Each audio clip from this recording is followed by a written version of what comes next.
You're listening to HowStreet.com radio, available online at TalkDigitalNetwork.com. Welcome to HowStreet.com radio, the online source for market opinions. Here is Jim Goddard. My guest is Chris Marchese, mining analyst for the Morgan Report, which you can find online at silver-investor.com. Welcome to the show, Chris. Great to be back, Jim. Civil war problems in Iraq. I've been taking a look at the oil analysis chart, and the price for gasoline is already going up pretty rapidly. They always blame the driving season. Now they have Iraq to blame. What's it look like, Chris? It doesn't look good, especially for the major economies like the U.S., it's looking like we're going to enter into an official recession after Q2, when the numbers come out, either the first revision or the second revision. And out of the jump in oil prices, I think it's been like $4 or $5, which, doesn't sound like much, but that just puts more pressure on the U.S. economy.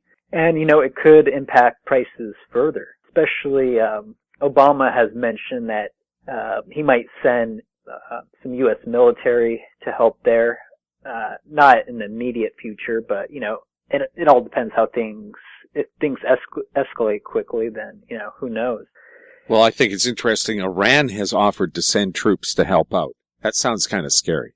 Yeah, really. And, the Iraq thing, it's, how much time have we dedicated to that country over the past decade? I thought the whole idea of the conflict was to secure oil supplies, not make them scarcer. Yeah, exactly. And, there's a lot of people saying, this could impact oil prices long term, this and that. So, it's definitely not good for anyone. Well, unless you live in Alberta or Texas, where they're pumping out oil like crazy. Oh, Canada, it's great because you guys are self-sufficient. Well, technically we are, but we still import oil from the Middle East in eastern Canada because someone forgot to build a pipeline from the west where the oil is to the east where the demand is. Somehow someone forgot. Yeah. But, at least the Iraq, it's been, this isn't a good thing, but it's kind of a bright spot. It's been good for the metals. How's the price of gold doing now that India is starting to import it? In fact, you have some numbers there. It was up. Yeah, in May, Indian gold imports hit a 10-month high, which is still not that much because of how long the high duties have been intact in India, although there's been talk of that being reduced, which should just bolster gold imports. So then you got China, so just those two countries alone, assuming India maintains this level of buying or increases, it will easily consume more than annual mine supply, just those two countries alone. So that's, definitely a good thing. Why hasn't the price gone up with so much demand for the physical product? A lot of it is a paper game, which is kind of unfortunate. It's especially in the Western world.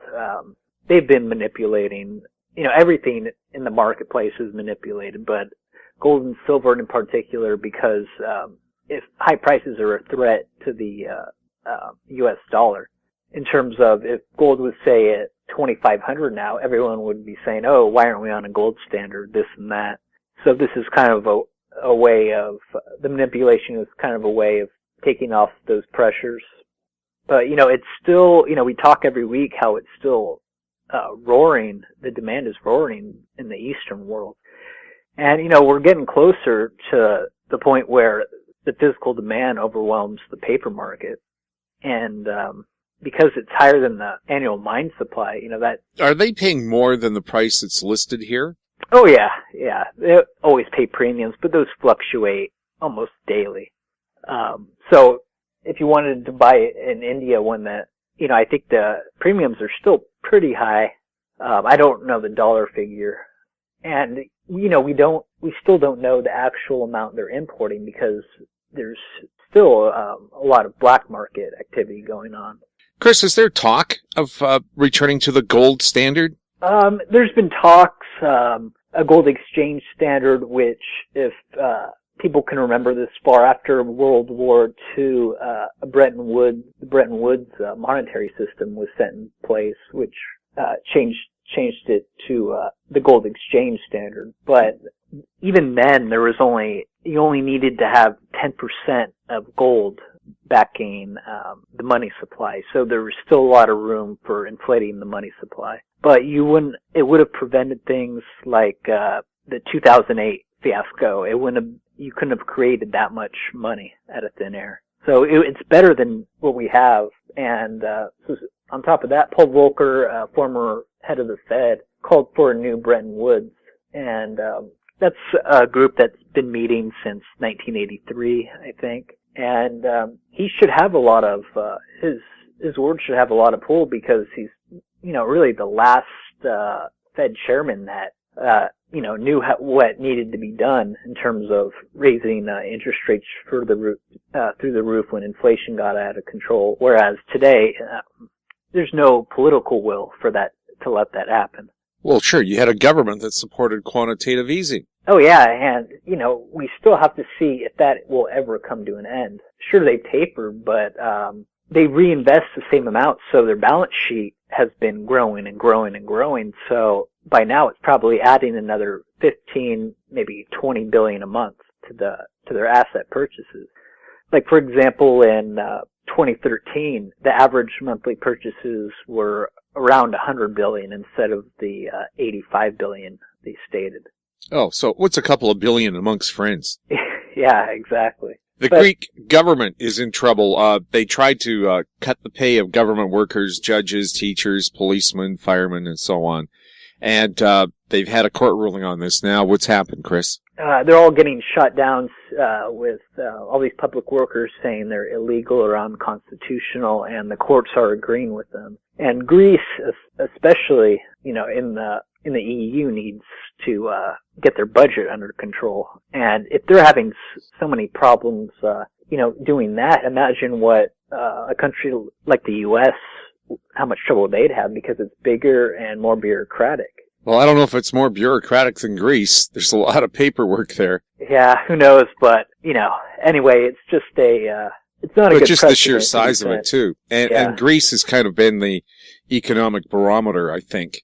They said they were recovering, but now that these cuts have been made illegal, are they going to have to pay these people back retroactively? I don't know, but I think they instituted a range of pay cuts a year or two ago that were going to be phased in, and those have been taken to court, and for the most part have been shot down, deemed illegal or unconstitutional. Wow. So the next step for them, a big mystery. Yeah, and they don't have they don't have the liberty like we do of just issuing more government debt and more government debt, because they have they do have that, but their central bank hasn't been nearly as aggressive as that of the U.S.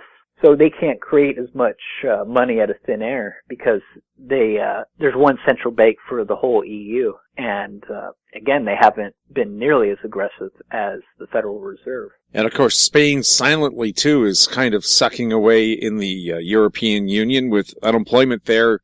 Some estimate as high as 35-40%. Yeah, there's a lot of the whole EU is troubled. With the exceptions of, Germany and so on, which are still troubled, but just not as bad as a lot of the others. And, this is all leading up to a breakup of the euro, which was a bad idea to begin with, but. Well, Britain and Denmark didn't join, and I guess we know the reason why. Yeah, I don't understand what the rationale was. Why would one currency for all these countries be better? It's actually better that each country, or even each state or city, have its own currency. That way there'd be competitive currencies, and they wouldn't be as likely to inflate the money supply and debase the purchasing power of their currencies if everyone else wasn't doing so. Not that they wouldn't, but it wouldn't look good upon them. Chris, always great talking to you. You as well. My guest has been Chris Marchese, mining analyst for the Morgan Report, which you can find online at silver-investor.com. Questions for Chris can be sent to chris@silver-investor.com. You're listening to HowStreet.com Radio. You can find us on Twitter at TalkDigitalNet, and you can forward comments about the show to info@HowStreet.com. I'm Jim Goddard. Silver123.net is a Silver Saver program designed to be as simple as possible. For as little as $50 per month, you can set up and create an automatic cost average buying program that will get silver or gold sent to your door on a monthly basis. The first step to creating an account is easy. You will supply some basic information. Next, you will add a bank account from which you will schedule your purchases. Scheduling purchases makes saving easy. Silver Saver is customizable and allows you to control the amount and the date of purchase. Once you are signed up, you are then given your affiliate code. Now you can save in precious metals and also market this program. You can use email, web pages, and multiple forms of social media to share the Silver Saver program. Silver Saver will reward you generously with physical silver or gold whenever someone you refer becomes a saver. Silver Saver not only provides you with a share code, but also allows you to place your own banner ad on a website of your own. Silver Saver is one of the best ways to start saving and accumulating gold or silver, especially at these levels. Visit silver123.net and start saving today.